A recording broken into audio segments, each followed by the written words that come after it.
buenas tardes. Nos volvimos a encontrar. Quienes llegan nuevos al colegio, bienvenidos. Esta es una experiencia de formaciones que tenemos durante el año. Son unas experiencias de escucha.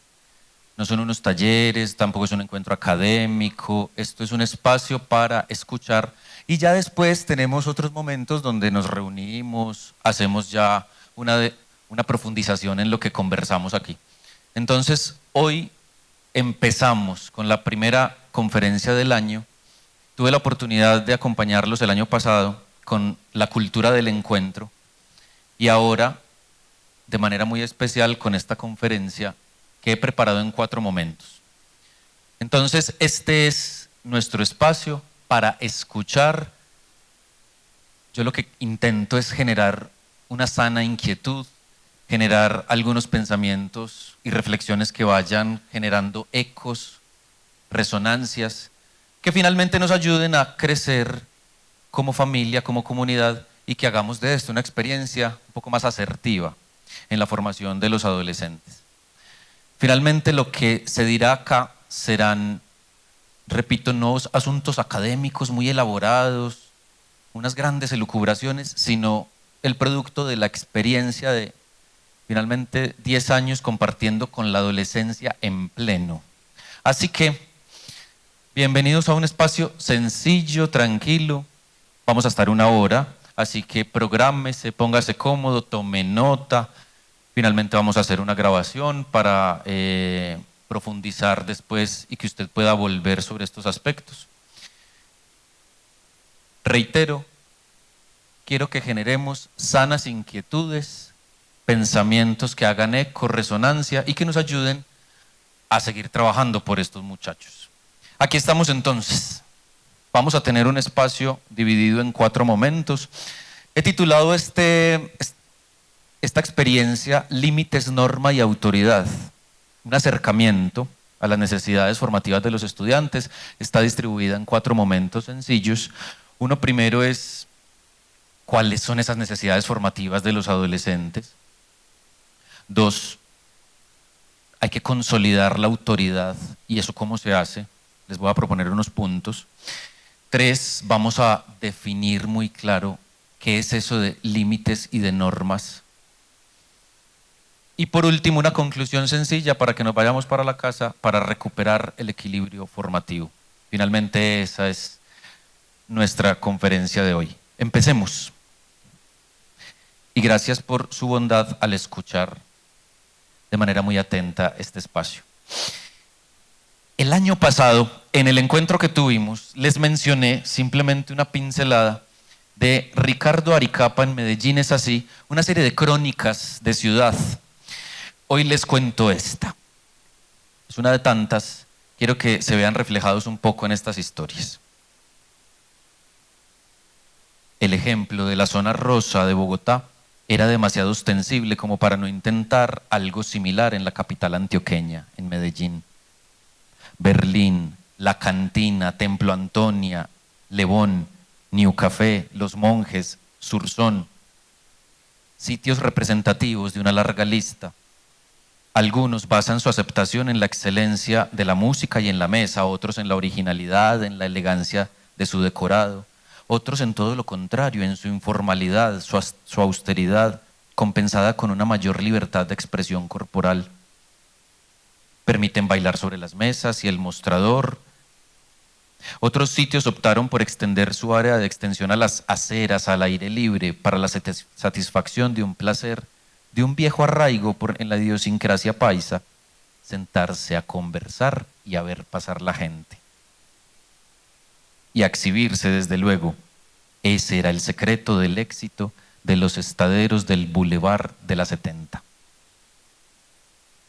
El gusto por el jolgorio en exteriores marcó también el éxito de las licoreras, como se llaman los estanquillos, que se abrieron en la zona y convirtieron la rumba en un asunto callejero de altos decibeles, fenómeno que todavía subsiste, pero no en la dimensión que llegó a tener por los años 94 y 95.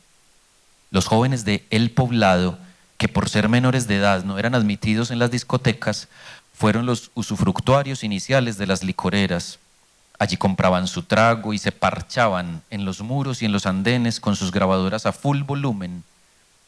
O parqueaban sus carros con las puertas abiertas y el equipo de sonido a lo que diera. Tomarse la calle de esa manera fue su alternativa de rumba fácil y barata. Y para los jóvenes mayores de 18 años fue la mejor fórmula de encuentro. Allí se tomaban los tragos del arranque y esperaban que fueran las 10 de la noche para irse a la discoteca. Realmente la pasaban bien los muchachos, tanto así que convocaron el antojo de sus congéneres de Laureles y demás barrios de estrato social similar, quienes empezaron a llegar en grupos y a parcharse con sus carros último modelo y su salpicón de músicas distintas a lo largo de la calle 10 y del Parque Lleras. La fiesta terminaba hacia las 2 o 3 de la mañana. La rumba vía de la zona rosa se convirtió entonces en la más cotizada pasarela de la exhibición y el coqueteo. Por eso era un deleite visual. Era la sola presencia de toda esa linda muchachada, flor y nata de la belleza paisa, de esa que durante varias generaciones se ha cultivado entre el lujo, la comodidad, la cultura física y la buena alimentación. Además, una muchachada con toda la sed de sus 18 años, en esa actitud irreverente y sensual que el alcohol y la noche exacerbaban, aunque no faltaban los chirretes, nombre despectivo que los jóvenes del poblado dan a los que no están a la altura de su clase, o sea, los que no estudian en sus mismos colegios o en la Universidad EAFIT o Pontificia Bolivariana. A un estudiante de la Universidad de Antioquia, por ejemplo, lo detectan en el acto. No necesitan oírlo hablar ni verlo caminar. Lo identifican a lo lejos con solo verle la pinta y el parado. Como también tienen claros los códigos y las señales particulares que marcan las diferencias entre ellos. A saber, los gomelos se distinguen por su extremada inclinación hacia ese conjunto de frivolidades que ahora llaman cultura light. Se deprimen, sufren lo indecible cuando no van al volante del último modelo del automóvil, aunque no puede faltar un equipo de sonido digital. En materia musical optan por el vallenato y el merengue dominicano, y no les tiembla el gusto a la hora de escuchar una ranchera. Odian el rock pesado, tanto como la política. Les aterra ir al centro de Medellín y no les interesa una conversación en la que no se discuta de modelos de carros o de chismes de farándula. Llevan el pelo engominado, usan gafas y zapatos de marca, camisa a cuadros de manga larga, camiseta metida por dentro con correíta. Las grillas se distinguen por su mal gusto. Se visten como las muchachas de las comunas populares, minifaldita, ombliguera o brasier a la vista, y además se tiñen el pelo. Los skaters derivan su nombre del significado de esa palabra en inglés, patines. Son esos jóvenes que van por el mundo buscando una baranda o una rampa en la que les permita lucir la habilidad sobre las ruedas de sus patines. Son pirueteros, verdaderos artistas del extreme game. Su escenario preferido es el Parque Lleras, donde hay una rampa hecha por ellos mismos. Beben cerveza sin alcohol, oyen un rock muy cercano al punk, van con un casco protector en la cabeza, visten ropa de color, estridente, en alto contraste, pantalones guanchones y muchos bolsillos. Los pirobos son fanfarrones y marquilleros. No solo hablan mucho, sino que lo hacen en la jerga copiada de los muchachos de barrios populares. Por el solo gusto de lucirse ante sus compañeros, conversan de hazañas automovilísticas, discuten sobre quién es más figura, quién tiene el carro más fierro, el equipo de sonido más cuca, quién tomó más guaro en la noche del viernes y quién se ha mercado a las nenas más recucas. Los nerds. En aquel momento socialmente no contaban para nada, nunca se ven en la calle, en un sitio nocturno, porque se mantienen encerrados en su casa estudiando, solo salen fines de semana con su papá y su mamá, son de lo más harto. Los chirretes en versión clase alta provienen por lo general de familias muy adineradas, les gusta ir en contravía, fuman marihuana, andan en mala compañía de jóvenes de los estratos bajos y tienen tratos sexuales con chicas de mala conducta. Incluso se involucran en robos y cruces raros. Son groseros, peligrosos, pésimos estudiantes, recocheros, suelen explotar pedos químicos en plena clase. Usan motilado al rape, zapatos, tenis aerosanforizados. Los alternativos, constituyen la antípoda de todos los anteriores, cultivan el hábito de la lectura, los atrae el arte, son serios, de costumbres austeras, para nada visajosos. Blue jean, camiseta, chaqueta es su atuendo diario. Abominan las imposiciones de la moda. En las chicas buscan el corazón y la cabeza y les aterran las brinconas. El rap entra en su inventario de música favorita. En fin, la rumba vía de altos decibeles de la zona rosa duró lo que tenía que durar, es decir, el tiempo que los vecinos del poblado la soportaron. La licorera más protestada por ser la más concurrida y el epicentro del mayor escándalo fue la del mall del Parque Lleras. Un viernes en la noche la concentración de jóvenes parecía la salida de un concierto. Hasta chirretes en taxis se veían por ahí parqueados con su facha populacha y su equipo de sonido a todo taco. La embriaguez general, el consumo de marihuana, las peleas y alegatos altisonantes, las balaceras que de pronto perturbaban la noche y las escenas de amor desaforado en los prados y al resguardo de los antejardines de las casas fueron los motivos que los vecinos esgrimieron ante las autoridades para solicitar más presencia policial y el retiro de la licencia a las licoreras, con el contundente agravante de que la mayoría de su clientela era menor de edad. Sigue narrando qué sucede con el Lleras, con el poblado, hasta llegar un poco a ilustrar lo que tenemos hoy. Por acá hay puestico, vengan, que quedan como en una misa bien larga, queda muy horrible. Camilo lo que acaba de hacer es una lectura de una crónica de ciudad, escrita por Ricardo Aricapa, porque finalmente nosotros, los que estamos hoy aquí, de estas edades promedio, fuimos los protagonistas de las crónicas de ciudad de aquel momento. Nosotros éramos los jóvenes de ese tiempo. Nosotros protagonizamos esas historias y si no, por lo menos estuvimos inmersos en ese contexto social de aquella Medellín que estaba despertando en esa rumba vía de ciudad. No les nombro esto para justificar acciones de adolescentes, sino para situarnos un poco en el contexto de aquel momento en el que nosotros también fuimos la incertidumbre formativa de los adultos de aquel momento. Y fuimos también la incertidumbre de toda una sociedad y de todas las instituciones, familia, colegio, hasta iglesia. Había una incertidumbre sobre lo que iba a ser de nuestro futuro, de nuestro proyecto de vida, de cómo íbamos a asumir los retos, de esto que venía del nuevo milenio.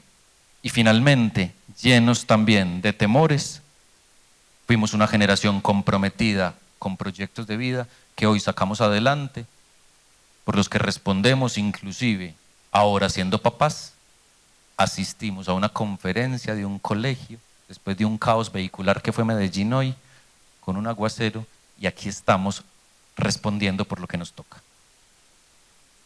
Nosotros, los jóvenes de aquel momento, también tuvimos la ayuda de límites, norma y autoridad claros que nos permitieron hoy asumir estas responsabilidades con un nivel de conciencia mayor y con un nivel de compromiso más aterrizado.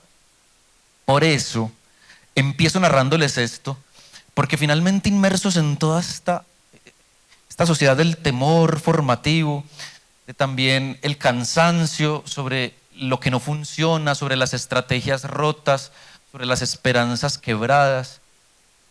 Sobre eso también vamos a esperar unos frutos en un futuro que necesitan siembras constantes y firmes para poder levantar muchachos con proyectos de vida definidos.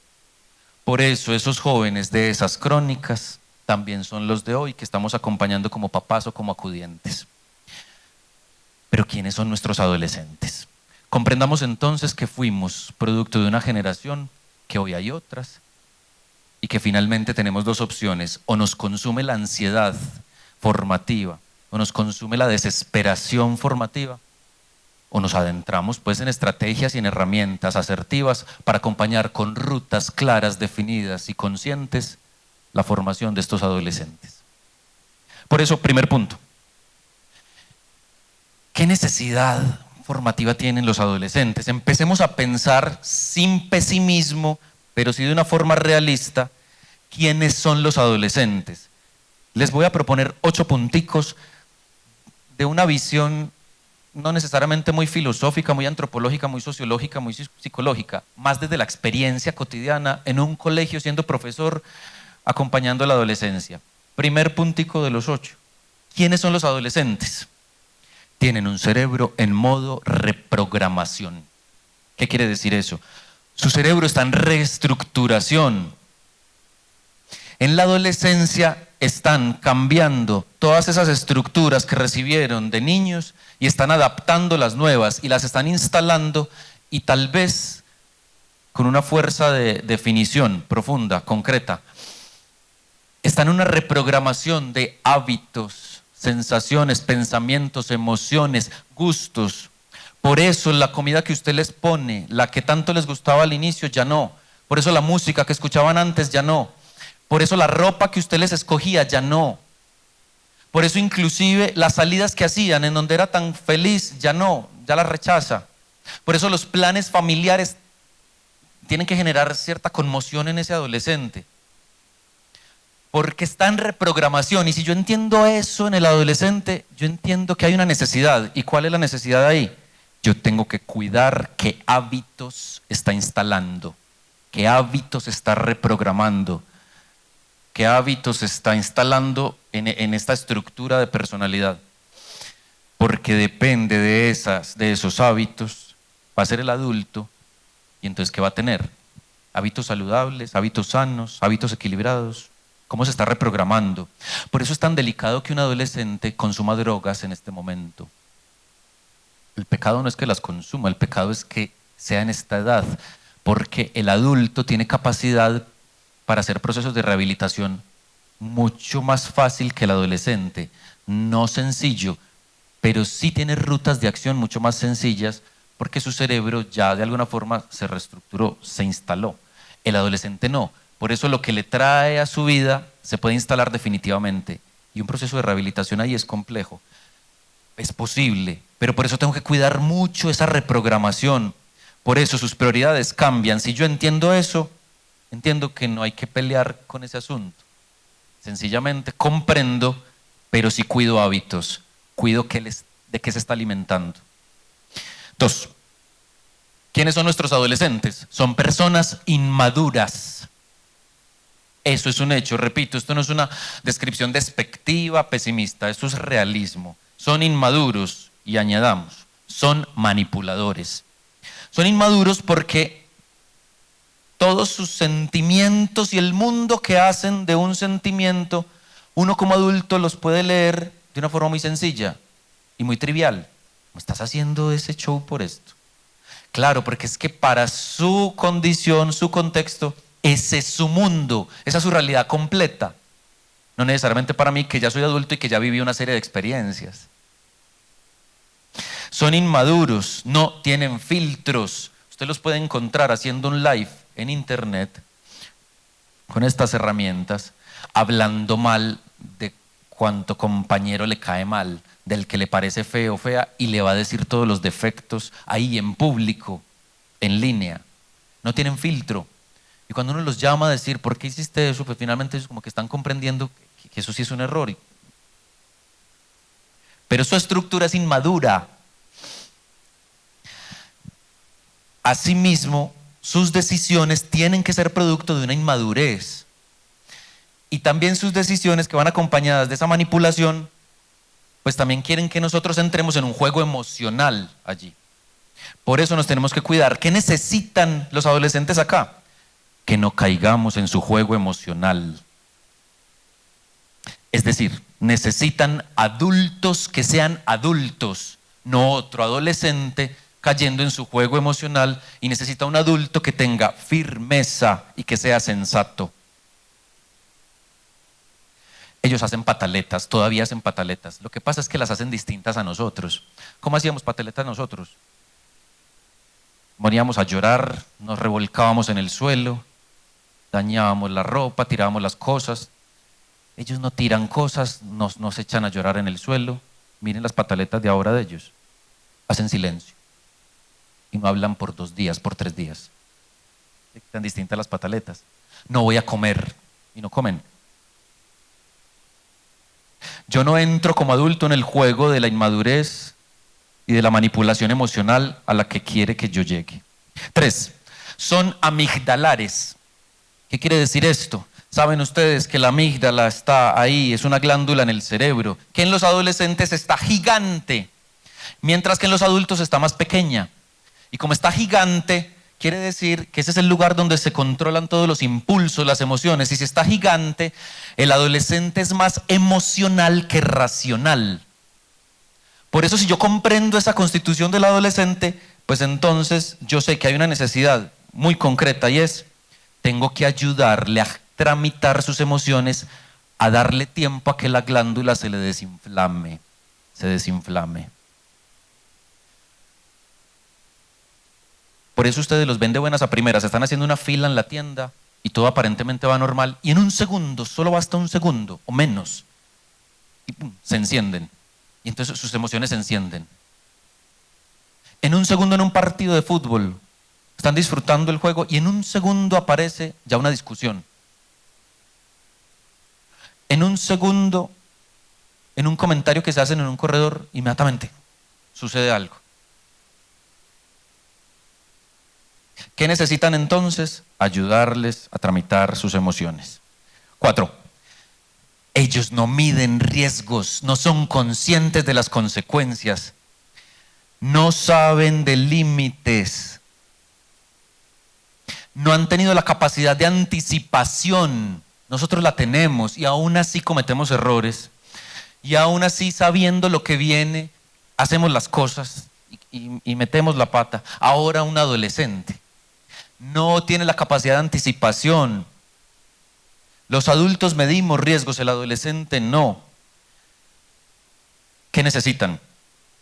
Orientación clara sobre cuál es el escenario posible de sus decisiones, lo que le puede traer de consecuencias.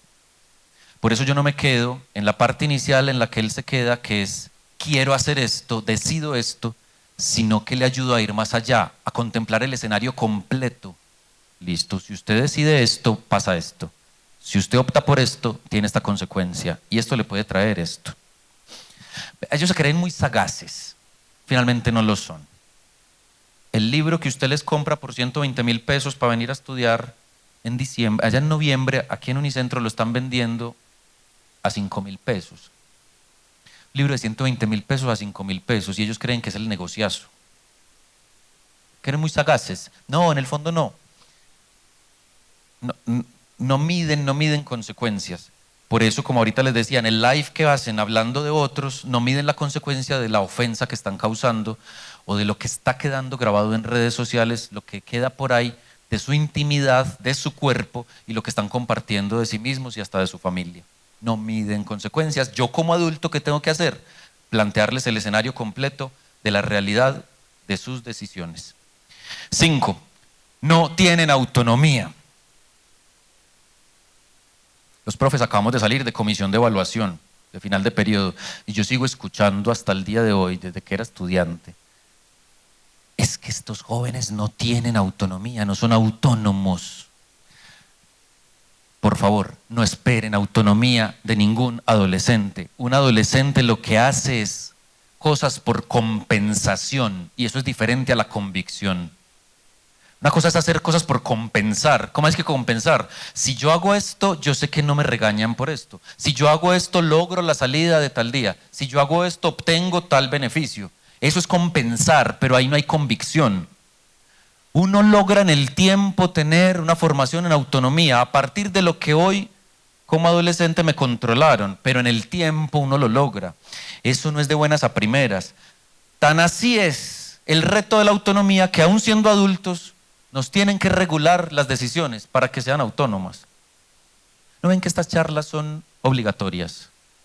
Porque si las ponemos voluntarias, ya se respondieron. ¿Ven cómo nos tienen que regular la autonomía inclusive a los adultos? ¿Se han dado cuenta las fotomultas que hay en la ciudad? ¿Ven cómo nos regulan la autonomía? Porque uno no mide el asunto de la velocidad, de que hoy es pico y placa, que yo no he pagado técnico-mecánica, que esto me coge la placa. No. Y somos sagaces en evadir esas cosas, pero porque necesitamos supervisión, control y seguimiento Esas 3 palabras es lo que necesita un adolescente, porque no es autónomo, porque no tiene la capacidad de la convicción frente a sus decisiones. Repito, seguimiento, supervisión y control.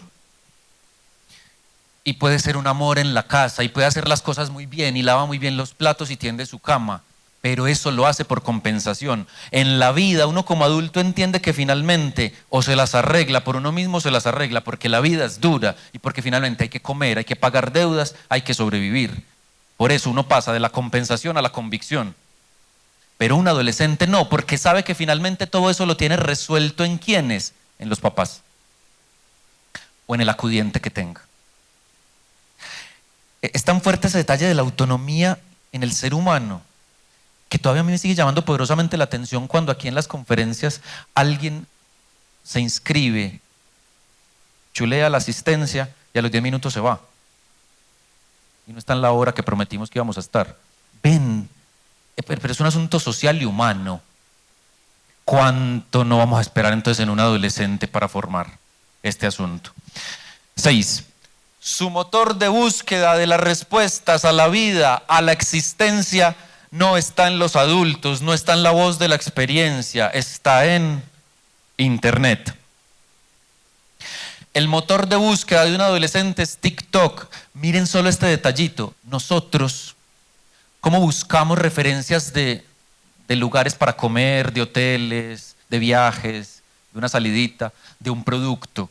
Nosotros miramos reseñas. Buscamos en Google y empezamos a mirar estrellas. ¿Cuántas estrellas tiene? 4, 3, los comentarios, la gente cómo le fue acá, este producto qué, sí, no. ¿Cómo hace un adolescente? No mira reseñas, no compara. Solo ve un influencer que en TikTok está diciendo, cuando vengan aquí, vengan a comer en tal parte. Y en un video lo resuelven ya. No comparan comentarios, no se meten a otros motores de búsqueda, solo es la voz de la experiencia de un influencer con un producto, con un servicio, con un lugar.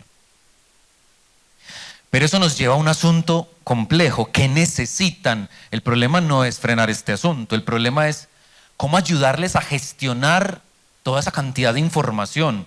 Pero hermanos, Internet finalmente está con nosotros, con él moriremos. ¿Qué hacer? ¿Qué necesidad tienen los adolescentes con esto?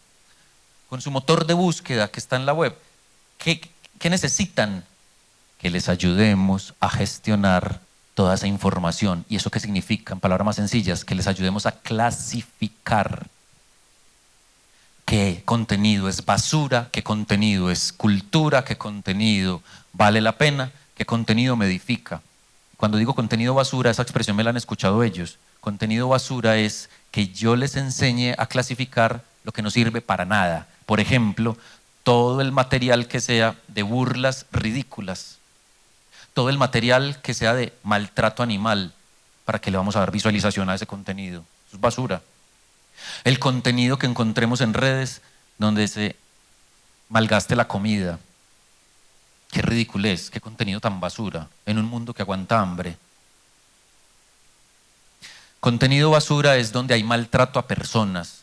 Eso es ayudarles a clasificar información que hay en la red. Eso es ayudarles a tener conciencia del contenido que están consumiendo, de lo que tienen que empezar a desechar y de lo que tienen que empezar a valorar. Eso es hacer una gestión oportuna de lo que hay en la red. ¿Qué necesitan entonces? Orientación. Orientación en muchos temas. Gracias a Dios nos hemos vuelto menos tímidos hablando de las tendencias sexuales, de la sexualidad, de la genitalidad. Gracias a Dios. Menos tímidos, menos caprichosos y con menos tabúes. Porque cuando nosotros no lo decíamos, ¿dónde estaba la respuesta? Ahí, y de las peores formas. ¿Por qué no sentarnos en diálogos oportunos, tranquilos, sin misterios y sin timidez a empezar a hablar de la vida, de la realidad, de lo que es el cuerpo, las relaciones, la pareja, la decisión de formar un hogar? Pero delegamos esa información en la red y la van a encontrar directa y desastrosa. ¿Quiénes son los adolescentes? Casi que resumimos estos puntos en estos dos últimos. ¿Quiénes son adolescentes? No son adultos. Parece una obviedad, no son adultos. Nos puede confundir su aspecto físico, que ya están dejando la ropita, la tallita, ya están creciendo, que su tono de voz se está engruesando, que las mujeres se están desarrollando más, que están como con unas expresiones muy de señor y señora. Eso nos engaña, eso son trampas visuales de su físico. En el fondo siguen siendo adolescentes, no son adultos. Por eso las responsabilidades, por eso el control que necesitan, por eso el seguimiento que necesitan es de adolescentes, no de adultos. Me lo van a entender con esto. Vean, el Congreso de la República desde hace rato se viene hablando de cambiar la edad de atención de los pediatras, de las personas que van a pediatría. Y entonces un médico me decía, eso es muy delicado, porque un órgano de un cuerpo de una persona de 12 años, de 13 años, de 14 años, esos órganos son de personas de 12, 13, 14 años, no son órganos de una persona de 40, de 50, de 60. Por eso el tratamiento médico para esas personas tiene que ser diferente. Por eso los medicamentos tienen que ser controlados diferente, porque yo no puedo hacer un tratamiento médico de 12 años igualito a uno de 60, a uno de 40. Igualito el ejemplo, traigámoslo para nosotros. A veces uno los va soltando con la idea de está muy grande, es que es muy mayor, es que usted ya puede. No, es adolescente. Sus pensamientos, su estructura de sentimientos, de emociones, de la proyección de la vida, de sus prioridades, son de adolescente, no es adulto. ¿Qué necesitan entonces? Reglas claras, necesitan control, supervisión de tiempos, actividades, rutinas, hábitos. Por eso yo no me puedo quedar en la trampa de está muy grande y él ya sabe qué hacer. Eso es un hecho, sigámoslo cultivando. Pero aún sabiendo que hace esas cosas, supervisemos, controlemos, seguimiento. Está claro que parece muy mayor y puedo vincularlo a las decisiones de la familia, a los diálogos que tenemos en familia. Pero yo soy el adulto y yo defino la conclusión de ese diálogo, no él, no ella, sigue siendo adolescente. Nos escuchamos, pero los adultos somos los que definimos. Y por último, ¿quiénes son los adolescentes? Están en una búsqueda de identidad, de pertenecer a algo, una búsqueda de afecto.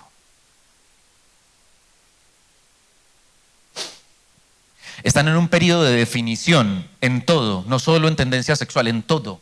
Están definiendo todo. Ya sus referentes de niño no son los mismos. Es más, ustedes hace rato dejaron de ser sus referentes.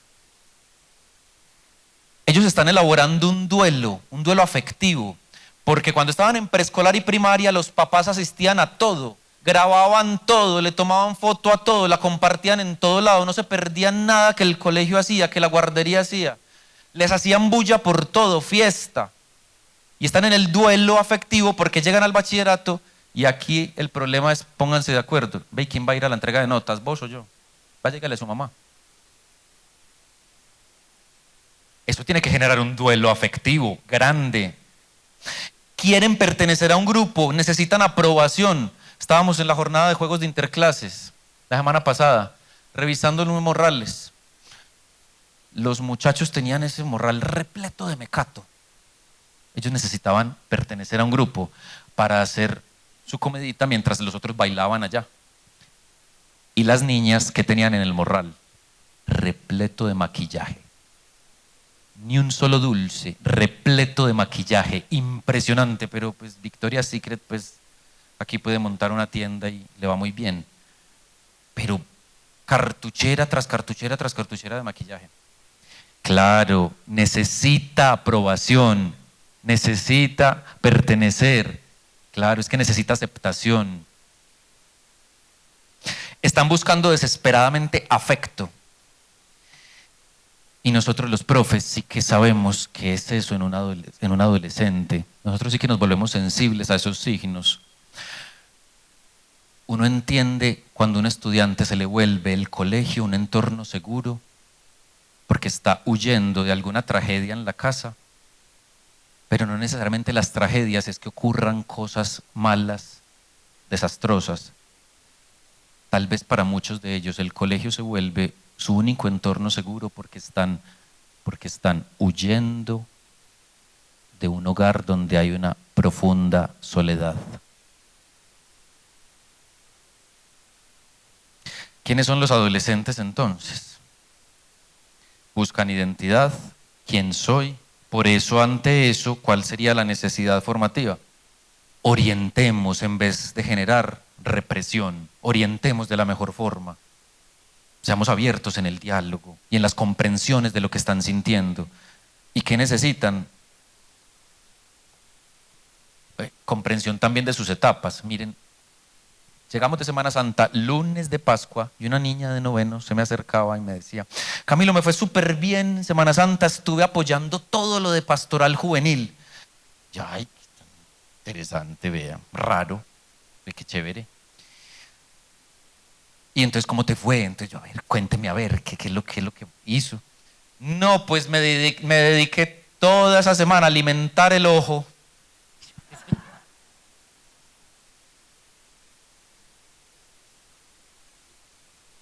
Y yo como con una frustracióncita, yo esperaba pues que el Señor tocó su vida, yo no sé qué, pero ella buscando otros señores.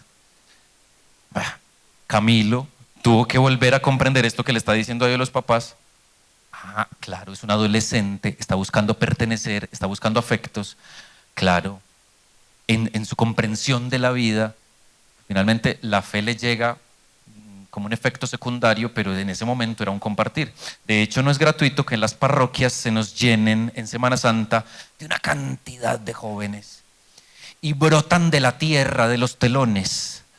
Y es una cantidad de jóvenes que usted nunca ve el resto del año. Y entonces el que está encargado de la cámara, de la luz, del padre que tenga no sé qué, de traer el agüita allí, de poner no sé qué flor acá, y brotan y después no están.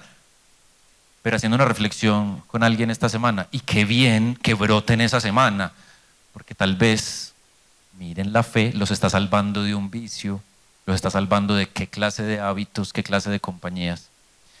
Y la fe, como efecto secundario, mi Dios, irá llegando. Tal vez nosotros también en algún momento tuvimos que haber sido esos muchachos. 2.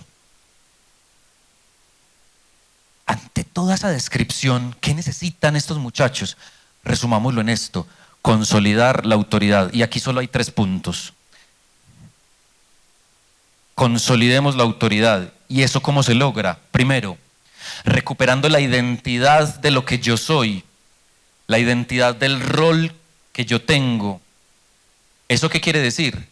Que yo tengo que recordar que yo soy el adulto, que yo no soy un amigo, un par adolescente. Y ahí caemos en una trampa. Es que yo le quiero generar confianza, ternura, apertura. Es que yo quiero ser cercano, cercana. Eso está muy bien. Se puede seguir siendo eso sin renunciar a la identidad del rol que yo tengo en mi familia. Porque yo sigo siendo papá, yo sigo siendo mamá, yo sigo siendo maestro. Yo puedo ser cercano, confiable, tierno, abrirles el mundo a sus experiencias, orientarlos. Puedo generar un espacio de diálogo, de cercanía, de encuentro con la vida, con lo más íntimo, pero yo no dejo de ser maestro, yo no dejo de ser papá y yo no dejo de ser mamá. Cuidémonos los adultos de esa famosa frase de los 40 son los nuevos 20. Cuidado, hay riesgos. No somos adolescentes de 35, 40, 45 años. Yo soy el adulto. ¿Cómo consolido yo la autoridad? Recordando que yo soy el adulto. 2. ¿Cómo consolido la autoridad? Recordando la ética de mínimos en todos los roles de autoridad que tengas estudiante, todas las figuras de autoridad que tengas estudiante, ese adolescente tiene que mirar que todos estamos en una misma base. A ver, me permito ahí explicar brevemente. Esta expresión es sacada de Adela Cortina, la ética de mínimos, y dice, en resumidas cuentas, que tiene que haber una base ética, un mínimo ético en donde construyamos cultura, en donde construyamos sociedad, en donde todos estemos ubicados en unos principios básicos mínimos que todos respetemos. Porque ahí es como construimos convivencia ciudadana. Por eso, por ejemplo, un principio básico mínimo, un mínimo ético en toda la sociedad sería: la vida es sagrada. Sobre ese construyamos sociedad, construyamos cultura. Si yo entiendo que la vida humana es sagrada, pues entonces sobre este construyamos los hábitos de nuestras comunidades. Eso mismo hay que traerlo aquí, a un colegio, a una comunidad, a una familia. Si todos los que tenemos roles de autoridad en el adolescente tenemos unos mínimos éticos, una base, si todos nos paramos en la misma línea, si sobre esa línea construimos la autoridad, nos va supremamente bien. Es decir, en palabras más sencillas, el profesor Camilo Gutiérrez está diciendo: todos hablemos el mismo idioma, el mismo lenguaje, tengamos todos una misma base de autoridad y sobre esa construyamos este proyecto de vida. Porque cuando no tenemos esa misma base de autoridad, los que tenemos estos roles, fracturamos la autoridad. Y es todo lo contrario a consolidarla, la fracturamos. Por ejemplo, si tenemos, todos los que tenemos este rol de autoridad, tenemos un mínimo ético, una base que se llama: la intimidad de los menores de edad no viaja en redes sociales, ni en las mías, ni en las de los otros, ni en grupos de papás, pues entonces yo soy consciente que le pongo un límite al adolescente de que no siga replicando esas cosas.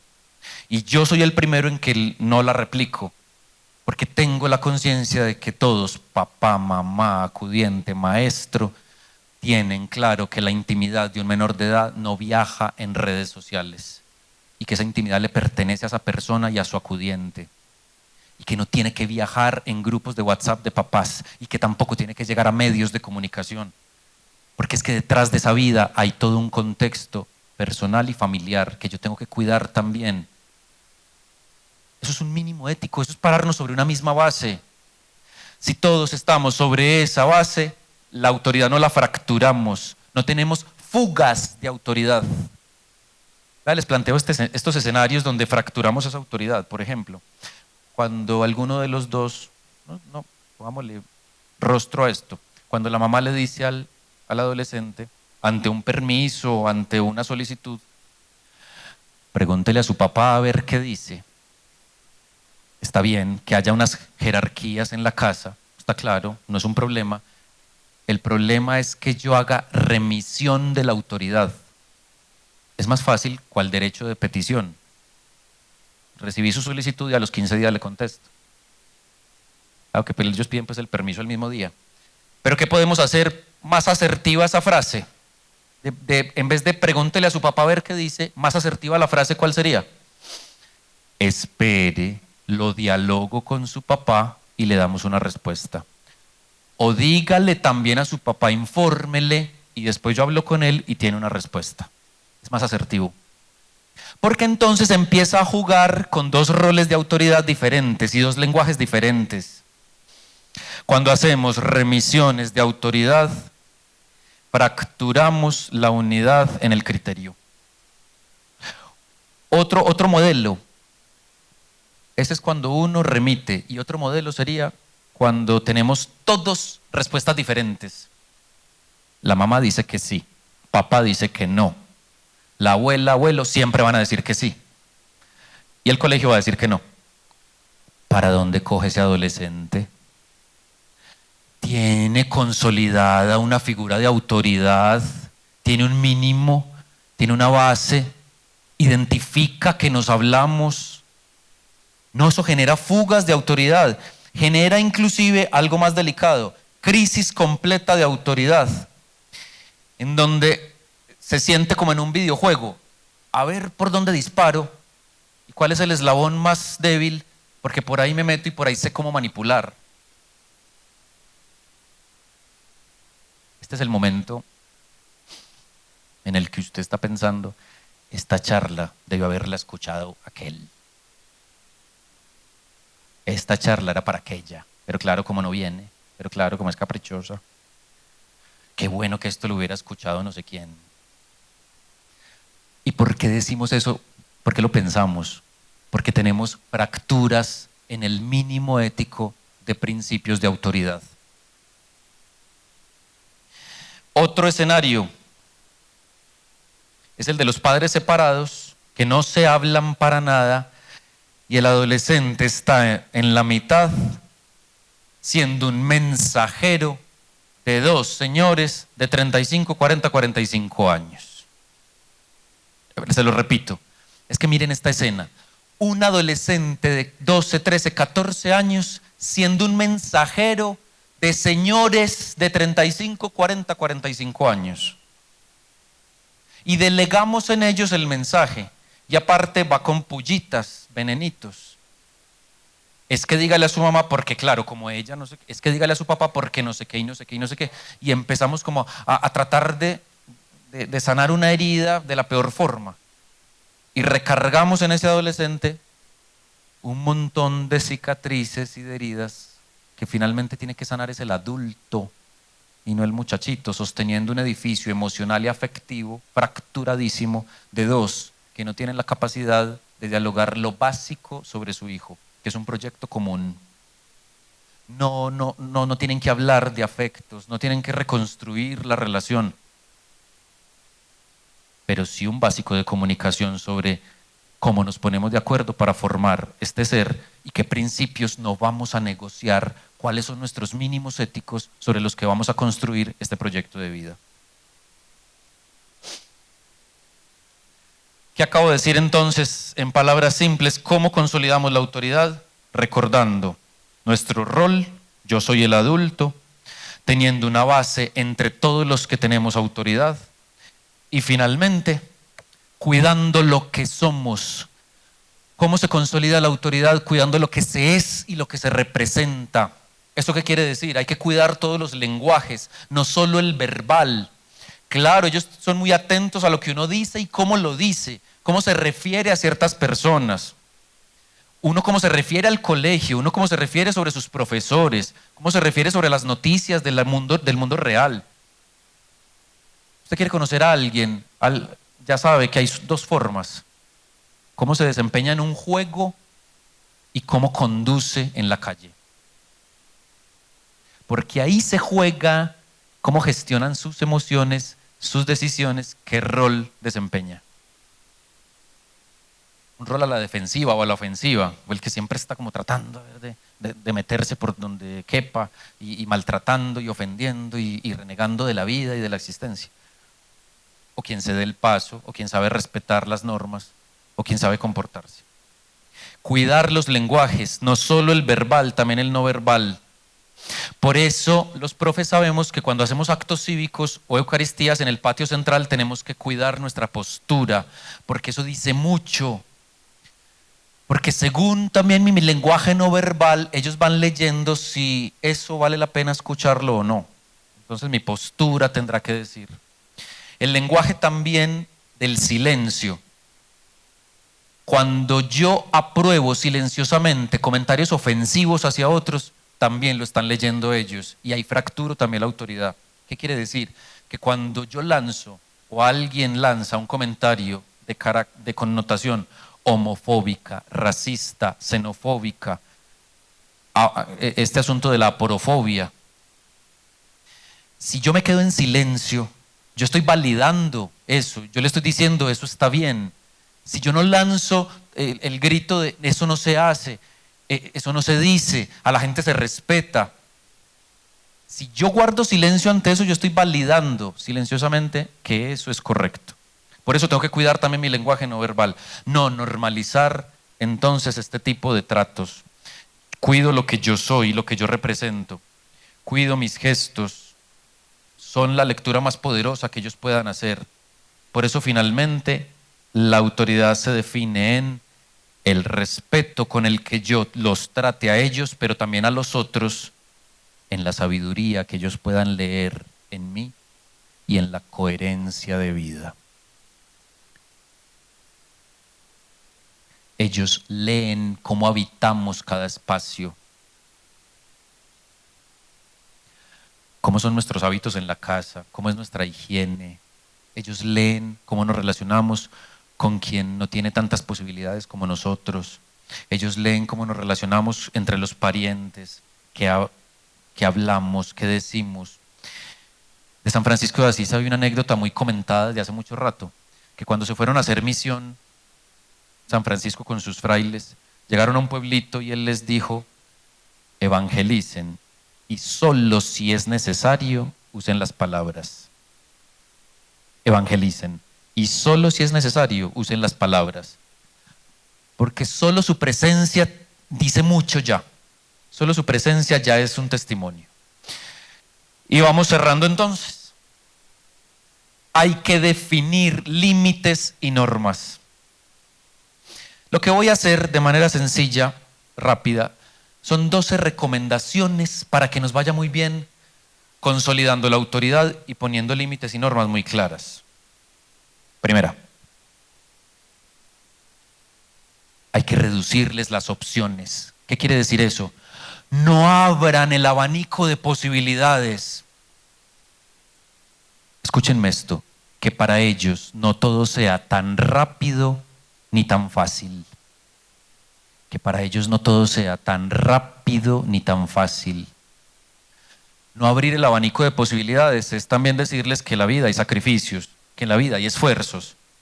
Cuando todo lo han tenido tan rápido y tan fácil, se les agota la capacidad de luchar por sus cosas, de valorar lo que cuesta sacrificio y definitivamente de ser agradecidos y de no compartir. Uno de los psicólogos aquí en algún momento nos decía: no le abra la posibilidad de la sobremesa, por ejemplo. Dígale, para tomar solo hay agua panela, chocolate, y si no le gusta ninguna de esas, agua. Y si no quiere ninguna de las tres, no hay más.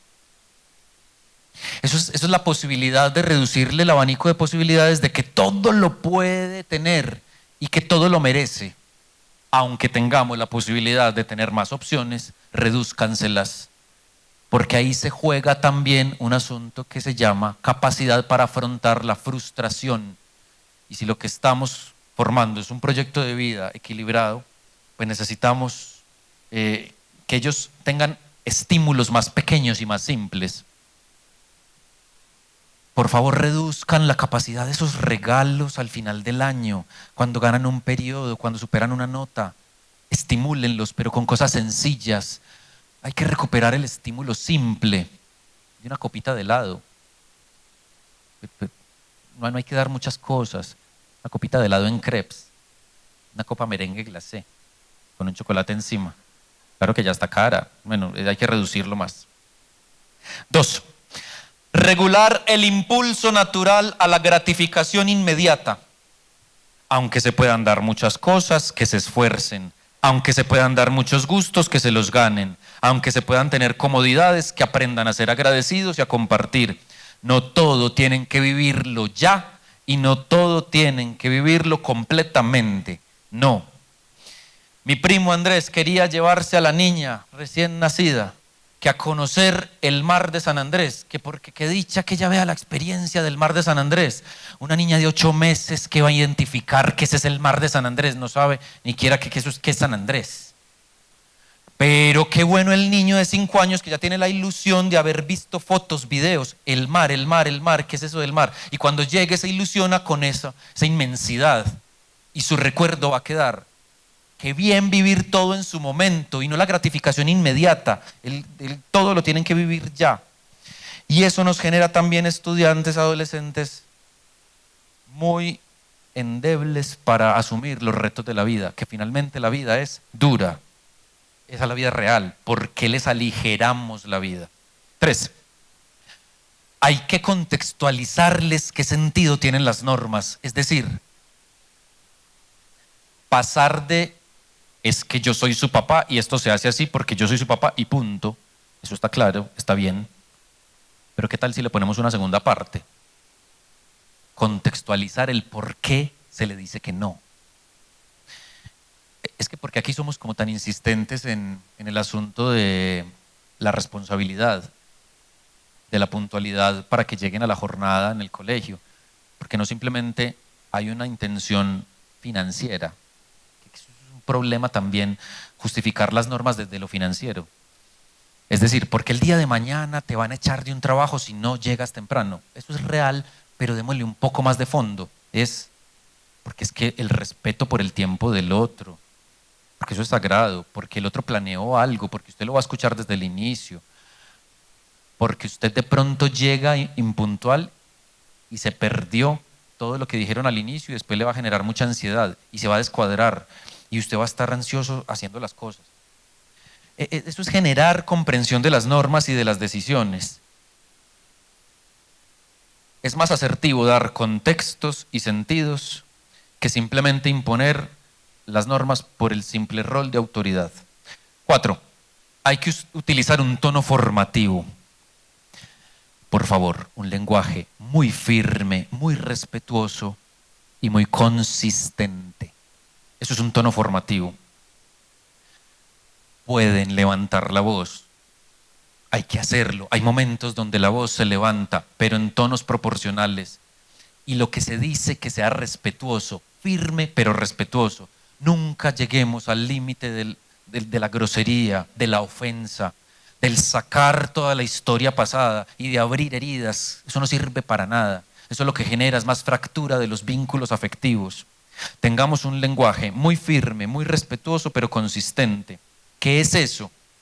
Que cuando yo estoy con un caso en la oficina, en la coordinación, con un papá y un estudiante, diciéndole que por qué falsificó la firma en la nota que se le mandó, yo tengo que asumir una estética de autoridad y mi tono tiene que ser firme. Eso no se hace, eso no se repite y aquí no lo vuelves a hacer. Miren lo que me pasó haciendo una corrección de esas. Terminamos y el papá lo que hace al despedirse es: listo, mi hijo, profe, muchas gracias, venga, mi hijo, vámonos para la cafetería. Yo lo invito a algo para que coma algo, para que pasemos este momento. No. Yo tengo que ser consistente en la norma, tengo que ser consistente en el tono, tengo que ser consistente en la firmeza. Ya él tendrá el momento para comer. Pero yo necesito que él aprenda que las acciones tienen consecuencias, que las decisiones tienen consecuencias y que esto se corrige. Por eso el comité formativo tiene sanciones, medidas pedagógicas, correctivos. Y uno tiene una serie de actividades ahí para que él comprenda que hay que reparar, que hay que resarcir. Y por eso necesitamos que se pongan de nuestro lado cuando decimos esas cosas, porque tengo que ser consistente y porque tiene que ver en nosotros el mismo lenguaje de autoridad, no fracturado. Siguiente, no ampliar discusiones estériles. No es necesario caer en su juego emocional de la manipulación de sus sentimientos, de que su vida llegó hasta el fin con la decisión que tomamos, con lo que él hizo. No. Yo le tengo que dar tiempo a su incomodidad, pero tengo que ser firme en la misma instrucción que di del inicio al fin. No hay que entrar en discusiones sin necesidad, no hay que entrar a ese juego de cuestionar la autoridad ahí. No, sencillamente dejemos que le pase la pataleta, pero la instrucción que va a encontrar después de la pataleta es la misma. Eso es ser consistentes. 6. Propiciar momentos de diálogo. Vinculémoslos, tengámoslos en cuenta, que se sientan importantes, que se sientan escuchados, pero finalmente soy yo el que tomo la decisión y ellos son una contradicción en este aspecto, porque siempre les van a decir a ustedes y a nosotros: escúchennos más, y uno los escucha y hagamos esta presentación. Yo soy el papá y ustedes son los estudiantes. Mi hijo, ¿cómo le fue hoy? ¿Qué hicieron? Muy bien, tenemos el libreto listo. Son contradictorios. Quiero que me escuchen, que esta sociedad no me escucha, y abrimos el espacio de discusión y no dicen nada. Les propongo para eso preguntas más asertivas. Uno tiene que ser ahí más sagaz que ellos. Entonces hay preguntas más asertivas. En vez del cómo le fue, que siempre va a tener un monosílabo, pues vamos a llegar a preguntar al que es más sensible: te noto incómoda. Algo te tiene incómoda. Eso es diferente, porque ya lo estamos poniendo como en otra situación. Siento que algo no está bien. ¿Quieres hablarlo ya o lo podemos hablar después? Siento que quieres guardar silencio. Estoy dispuesto a guardar silencio hasta que consideres que podemos hablar. Ya lo dejo en jaque, porque entonces finalmente es responsabilidad de él si quiere ser escuchado o no. ¿Ven? Uno puede ser más asertivo. Y al que sea un poco más frío y más seco, pregúntele con propósito. No le pregunte cómo le fue en el partido. Láncele ya la afirmación. ¿Por qué les fue tan mal en el partido? Y va a empezar a regarse, a echar culpas a todo lado, a los árbitros, a los compañeros, a la vida, a Dios, no, a todo. Ya, ven, uno puede ser más asertivo en el diálogo. 7. No ceder a su emocionalidad, lo he dicho varias veces en este encuentro, ya sabemos que son adolescentes en explosión emocional, yo soy el adulto, yo sé evaluar la situación, yo sé evaluar riesgos, yo no entro en una confrontación emocional ante una dificultad y siempre, lo voy a decir 3 veces, siempre, siempre, siempre confrontar la otra versión, no asumir la emocionalidad de ellos como la única versión, la verdadera, la absoluta. No, por lo general está viciada por un cerebro adolescente. Comprendamos eso. Por eso que sí, las cosas nos inquieten, lo que ellos nos cuentan, lo que ellos nos manifiesten nos inquieten, sí. Pero que eso nos permita indagar la otra versión con claridad.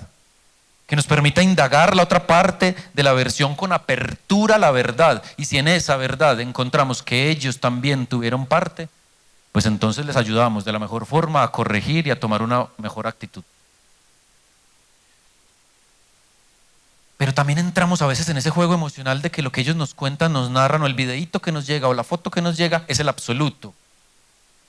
¿Qué hizo el presidente del gobierno español ayer, cuando hubo un apagón en España? La primera declaración que hizo fue esta, me pareció inteligente, esa expresión.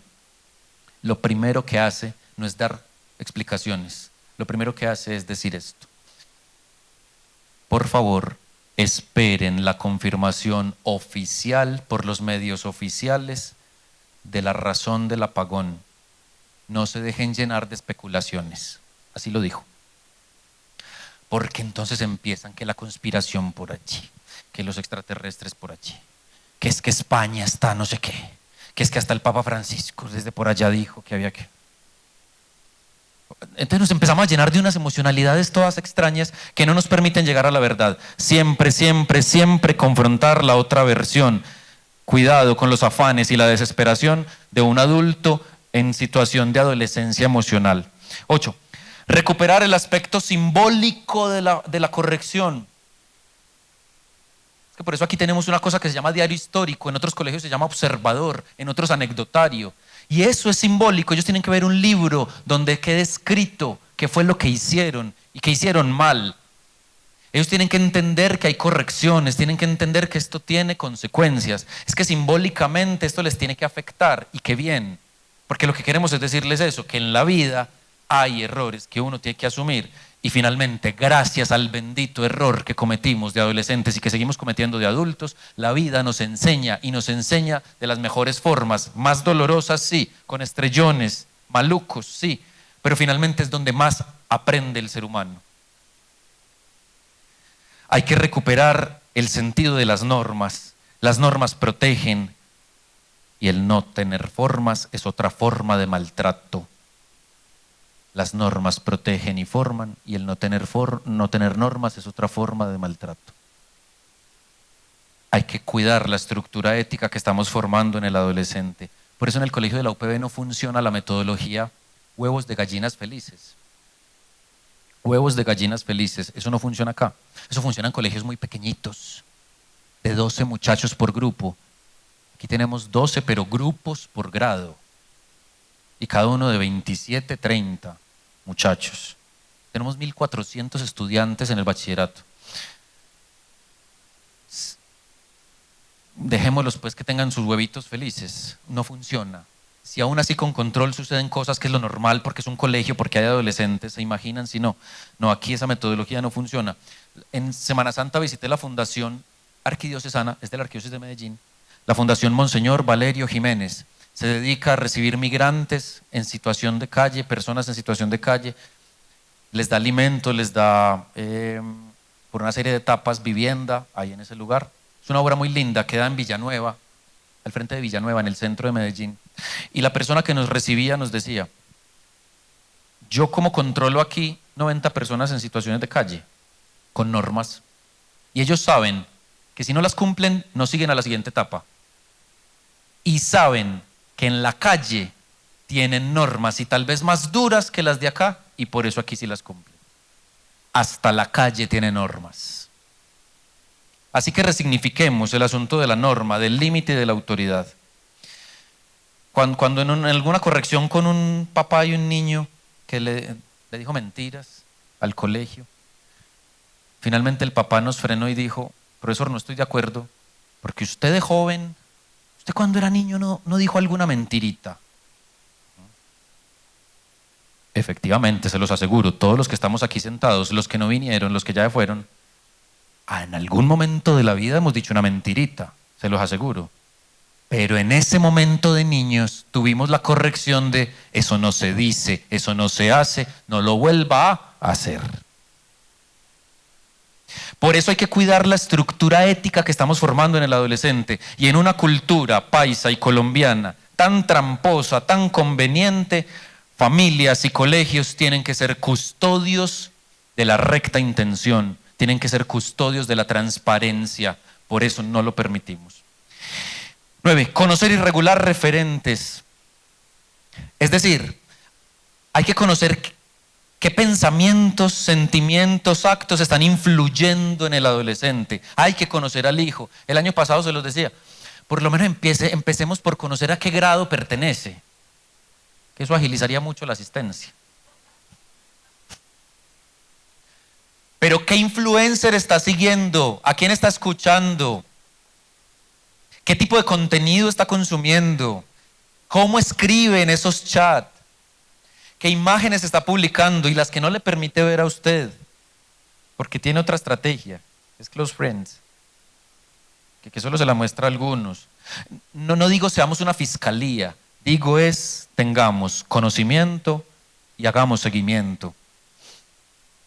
¿Qué tipo de contenido, qué tipo de relaciones está teniendo? ¿Quiénes son sus amigos? ¿Qué lugares están frecuentando? ¿Qué hace cuando pide el permiso? Hay que hacer seguimiento y control. Siendo estrictos, en Colombia no deberían tener redes sociales menores de 16 años. Cuidemos esa reprogramación cerebral que está teniendo el adolescente, porque ya saben que en esa explosión de redes sociales hay mayor disposición para la tendencia depresiva, para la frustración y para la ansiedad. Tampoco se trata de satanizar pues todo lo que hacen, sino de ayudarles a identificar las famosas red flags, las banderas rojas, ayudarles a identificar: cuidado, mira, cuando una persona dice esto, de pronto puede ser por esto, cuidado, esos lugares, mira, te van a decir esto, tú vas a estar pensando en esto, cuidado, ojo con estos hábitos de por allí. Es ayudarles a identificar el mundo real. 10. ¿Qué necesitan? Una autonomía supervisada.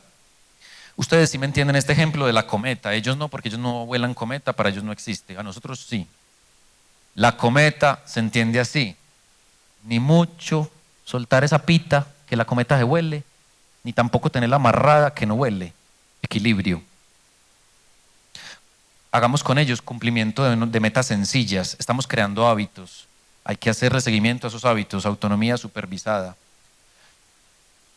Hay que ayudarles a forjar el carácter, no aligerarles la vida. Dice la psicóloga Isabel Rojas Estapé: somos una sociedad adicta al placer e intolerante al dolor. Adictos al placer, intolerantes al dolor.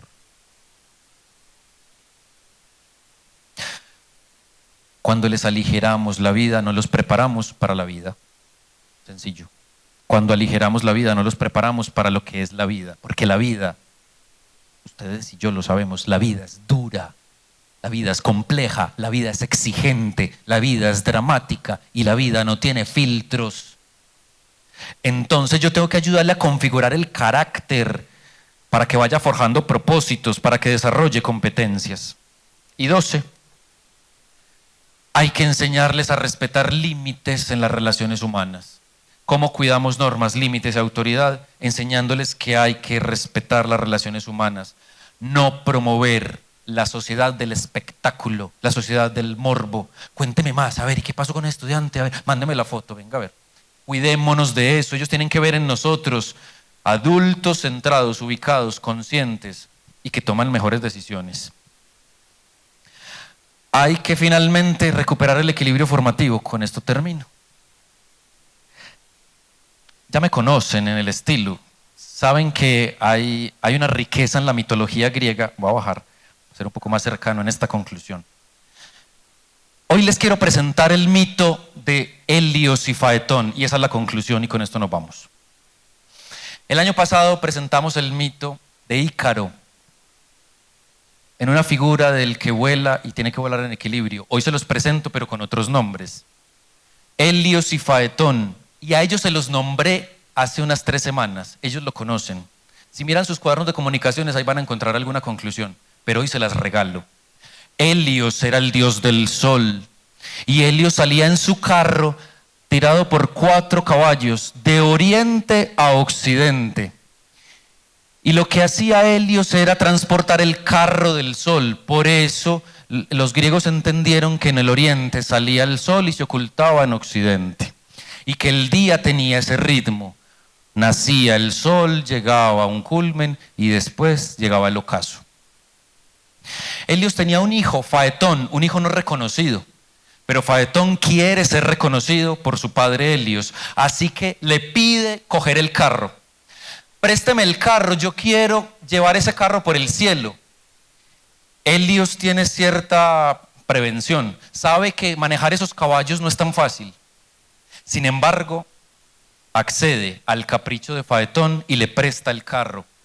Faetón toma ese carro, empieza a sentir la fuerza de esos caballos y sale con ese carro y vuelve un desastre el mundo. Empieza el sol, sube, baja. Y se le había olvidado la recomendación de su padre. No puede volar muy alto porque el sol, cuando está tan alto, no llega a la tierra y la congela.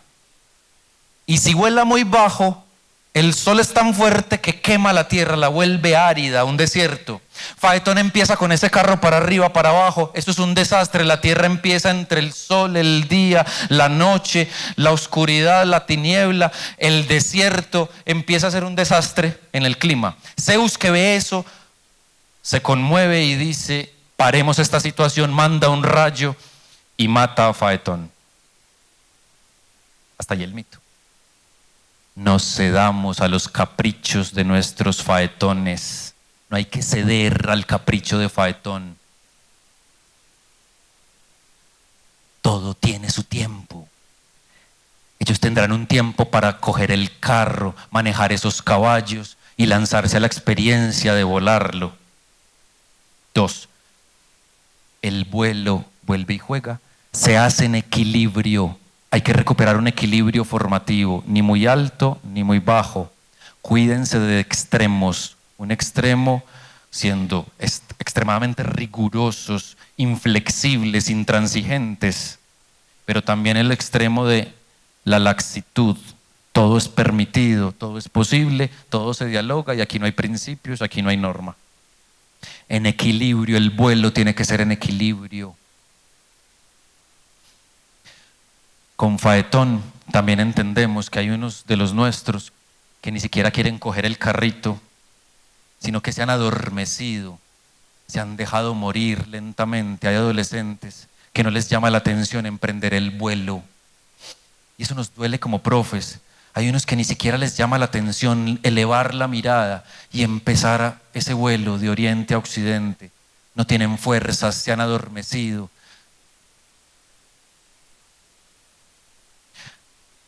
Si esta es la última oportunidad que tengo de coger este micrófono y hablarle a ustedes, tengo que decirles que efectivamente aquí hay profesores muy buenos y hay profesores que entregan el alma, el espíritu, que enredan el corazón en cuanto trazo hay en un tablero, en una nota, en un diálogo, en una actividad. Y lo que queremos es que ellos eleven vuelo, pero que lo hagan en equilibrio. Y necesitamos que ustedes también se dejen ayudar para poder acompañar esos vuelos de la mejor manera, para que eso no sea un desastre, para que no queden quemados, áridos o tampoco congelados. por ustedes y por ellos no podemos rendirnos. Mi Dios les pague.